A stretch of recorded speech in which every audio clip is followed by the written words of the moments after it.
आत्मीय भाइयों और बहनों, आपको पुस्तक देखन में छोटे लगें घाव करें गंभीर।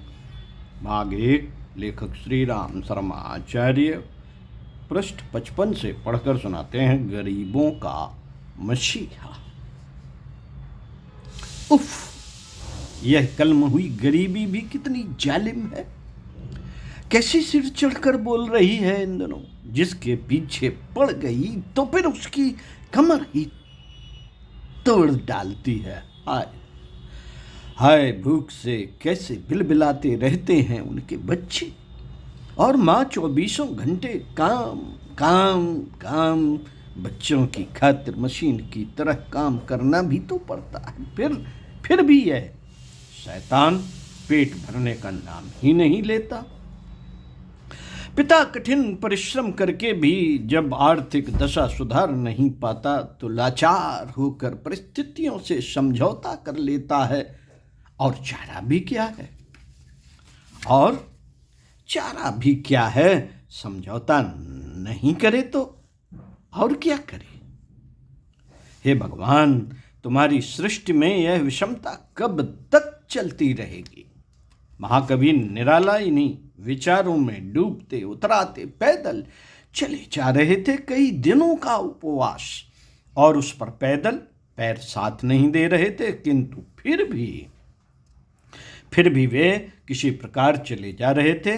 क्या करते, और कोई गुंजाइश भी तो नहीं थी। जेब में एक फूटी कौड़ी भी नहीं थी कि इक्का तांगा कर लेते।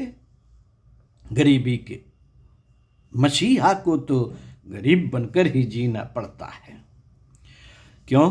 क्योंकि उनकी दरिद्रता उनसे देखी कहाँ जाती है।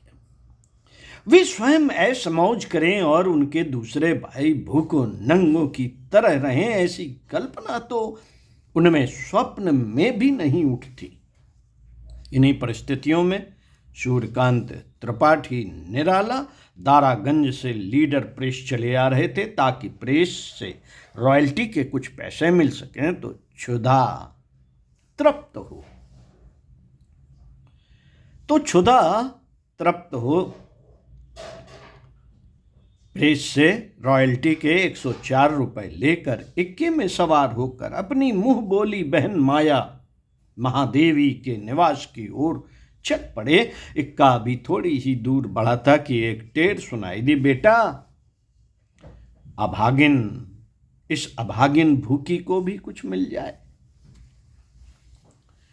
इन्हीं परिस्थितियों से सूर्यकांत त्रिपाठी निराला दारागंज से लीडर प्रेस चले आ रहे थे, ताकि प्रेस से रॉयल्टी के कुछ पैसे मिल सकें तो क्षुधा तृप्त हो। प्रेस से रॉयल्टी के 104 रुपए लेकर इक्के में सवार होकर अपनी मुंह बोली बहन महादेवी के निवास की ओर चल पड़े। थोड़ी ही दूर चले थे कि एक आवाज सुनाई दी, बेटा, इस अभागिन भूखी को भी कुछ मिल जाए। निराले ने इधर उधर देखा तो ज्ञात हुआ कि पुकार उन्हीं को लक्ष्य करके की गई है। तो इक्का तांगा रुकवाया, स्वयं उतरे और सड़क के किनारे बैठी बूढ़ी अभागिन भिकारिन के पास जा पहुंचे। अंतर में उठती करुणा को रोक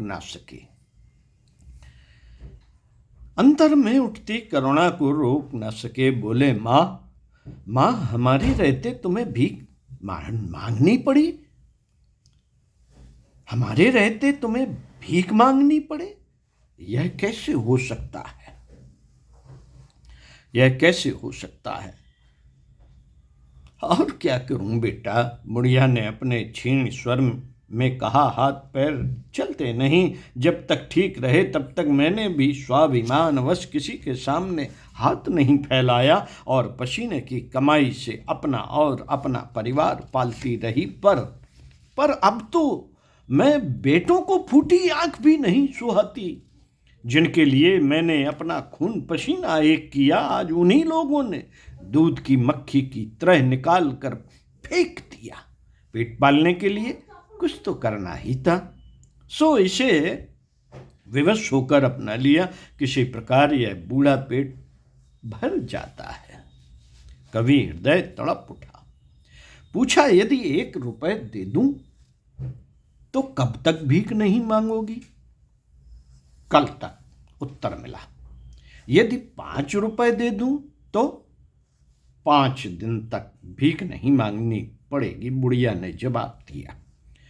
कवि ने रॉयल्टी की पूरी राशि 104 रुपए दे देने की बात कही तो बुढ़िया ने फिर कभी भीख न मांगने और इससे कोई धंधा कर लेने का संकल्प लिया। महाकवि सारी राशि बुढ़िया को दे स्वयं खाली जेब इक्के में बैठकर महादेवी के घर की ओर चल पड़े, जहां किराया भी महादेवी जी ने ही चुकाया। ऐसा था उनका विशाल कवि हृदय। आज भी उनकी आत्मा चीख चीख कर कह रही है कि मानवता हृदय की विशालता से आती है, भौतिक संपन्नता से नहीं। चिंतन मनन का विषय स्वाध्याय सत्संग करते रहिए। यह आपकी अंतरात्मा को झिझोड़ता रहेगा और आपके अंदर संवेदनाएं, भावनाएं बढ़ती चली जाएंगी, जो आपको एक महापुरुष बना देंगी। मिलते हैं अगले वीडियो में इन्हीं विचारों के साथ।